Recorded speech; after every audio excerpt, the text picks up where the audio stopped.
Pensez au régime le plus brutal que vous connaissez. Regardez l'homme à sa tête. 2 yeux, 2 mains, un seul corps, exactement comme vous. Vous êtes des millions, il est seul. Il ne pourrait pas vous tenir par la force. Alors pourquoi est-ce que vous lui obéissez ? Épisode La Boétie, pourquoi la servitude est volontaire. Chapitre 1 Le paradoxe. Et si la force du tyran le plus puissant ne lui appartenait même pas ? Cette question, un homme l'a posée il y a près de 5 siècles et elle n'a jamais cessé de déranger le pouvoir. Nous sommes vers 1548 dans le sud-ouest de la France. Un étudiant en droit, à peine 18 ans, Montaigne jurera plus tard qu'il n'en avait que 16, prend la plume et écrit noir sur blanc ce que personne n'ose formuler. Il s'appelle Étienne de la Boétie, et le plus troublant, c'est qui il est. Ni un rebelle, ni un hors-la-loi, mais un jeune homme bien né de Sarlat, en Périgord, qui deviendra magistrat au Parlement de Bordeaux et rendra la justice au nom du roi. C'est même là qu'il se liera, pour la vie, avec un certain Michel de Montaigne. Et n'allez surtout pas l'imaginer en révolutionnaire, il croit dur comme fer à l'ordre du royaume.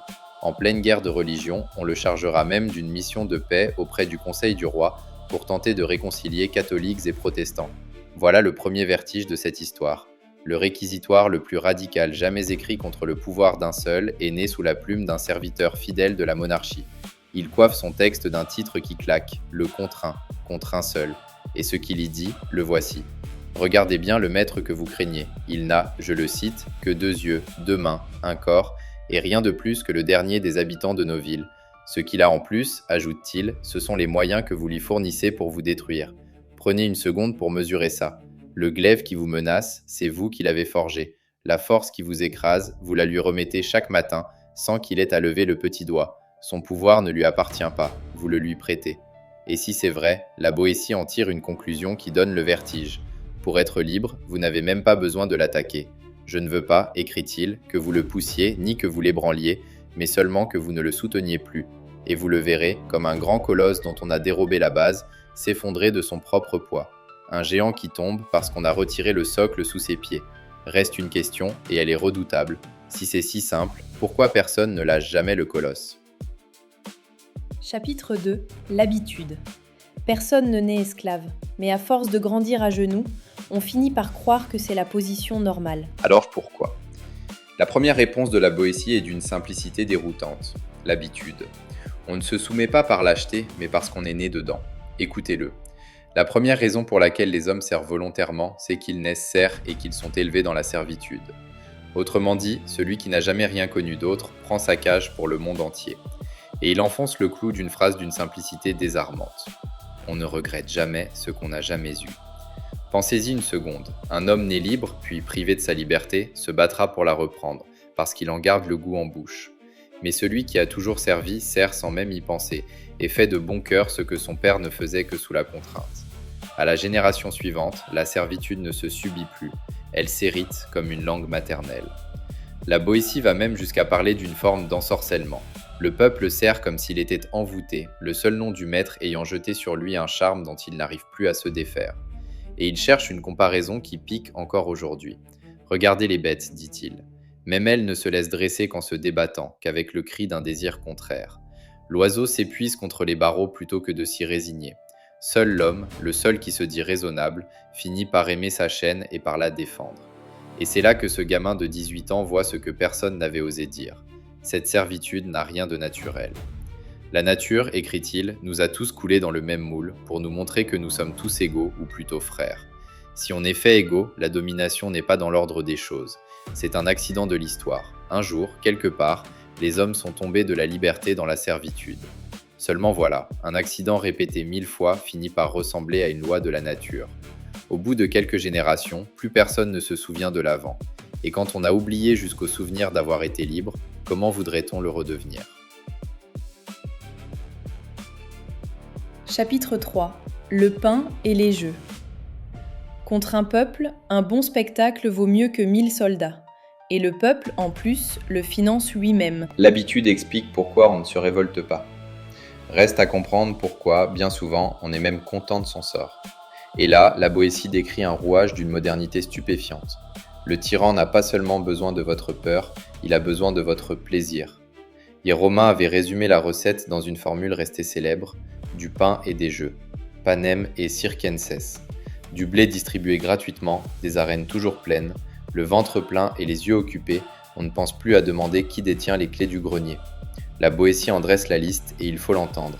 Les théâtres, les jeux, les farces, les spectacles, les gladiateurs et autres drogues de cette espèce, dit-il, étaient pour les peuples anciens les appâts de la servitude. Le mot est cruel et terriblement juste. On ne dompte pas un peuple seulement en le matant, il faut aussi l'amuser. Le spectacle lui fait oublier la main qui tient la laisse. Et voici le détail qui fait tout basculer. Ces divertissements, le tyran les offre, mais il les paye avec l'argent qu'il a d'abord pris au peuple lui-même. Les gens applaudissent qu'on leur rende, sous forme de fête, une miette de ce qu'on leur a confisqué. Ils remercient pour le cadeau, sans voir que le cadeau, c'est leur propre bien. Et quand le spectacle ne suffit pas, il reste l'habillage. De beaux discours sur le bien public, juste avant de frapper, ou la religion qu'on agite pour que désobéir devienne un sacrilège. Certains empereurs romains se faisaient même déclarer Dieu pour qu'on tremble rien qu'à l'idée de leur résister. La peur du ciel travaille là où le bâton se fatigue. Maintenant, posez ce texte à côté de notre époque.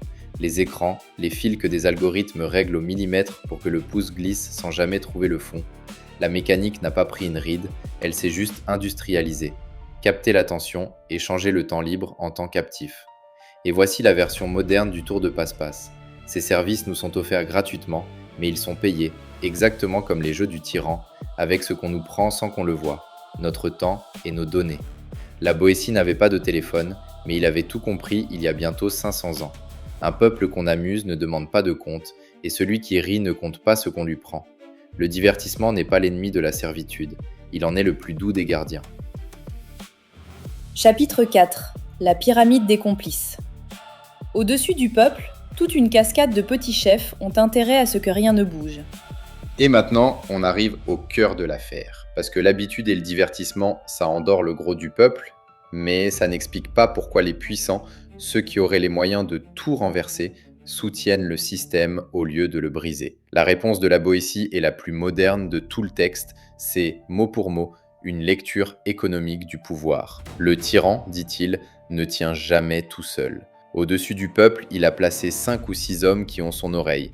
Ces 5 ou 6 en tiennent 600 qui prospèrent sous eux, et ces 600 en tiennent 6000 à leur tour. De proche en proche, une chaîne se noue, du sommet jusqu'à la base.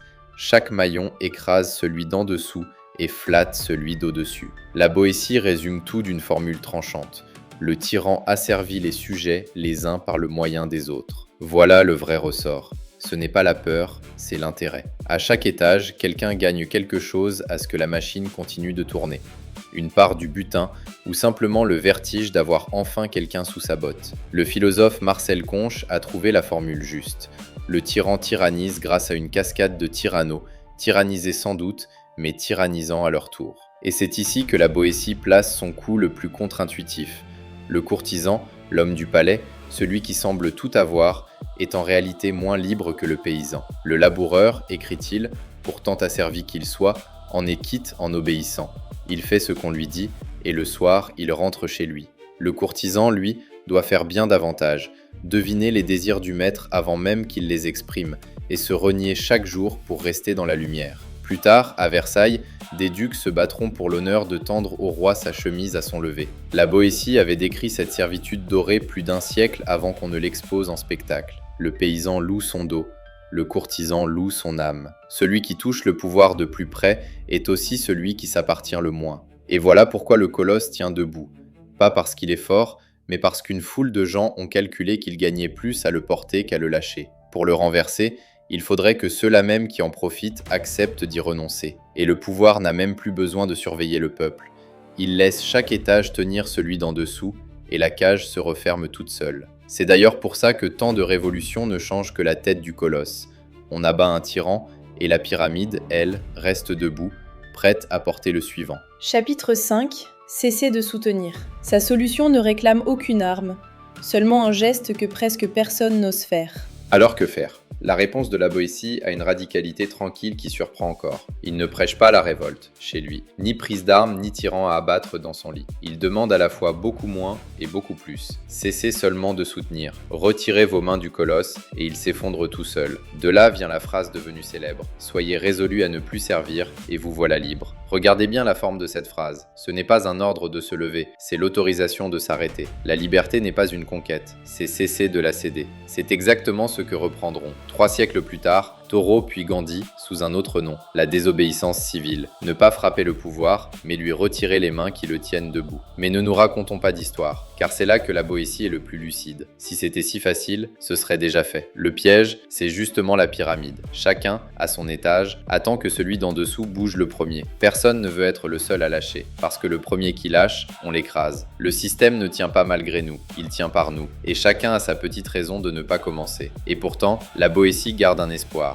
Il y a toujours, dit-il, quelques esprits mieux nés que les autres qui sentent le poids du joug et gardent en eux le germe de la liberté. Ceux-là ne se laissent jamais tout à fait endormir. Cette énigme n'a plus jamais lâché les penseurs. L'anthropologue Pierre Clastre a passé sa vie à chercher des sociétés bâties pour empêcher le pouvoir d'un seul de naître. Et le sociologue Luc Boltanski repose, presque dans les mots de la Boétie, la même question. Comment un petit nombre arrive-t-il à tenir durablement sur un très grand nombre ? Quant au texte lui-même, il a eu un destin à la hauteur de son danger. La Boétie n'a jamais cherché à le publier. Il meurt brutalement, encore jeune, en 1563, emporté en quelques jours par une épidémie qui ravage Bordeaux. À son chevet veille Montaigne, son ami inséparable, celui qui résumera leur lien par une formule restée célèbre. Parce que c'était lui, parce que c'était moi. Il le regarde mourir avec un calme de philosophe, et en tirera une lettre bouleversante à son père. Montaigne voulait placer le discours au cœur même de ses essais, comme un joyau dans son écrin. Mais des protestants révoltés s'en étaient emparés, après le massacre de la Saint-Barthélemy, pour en faire une arme contre le roi. Un recueil qu'en 1579, le Parlement de Bordeaux condamnera au feu, 16 ans après la mort de l'auteur.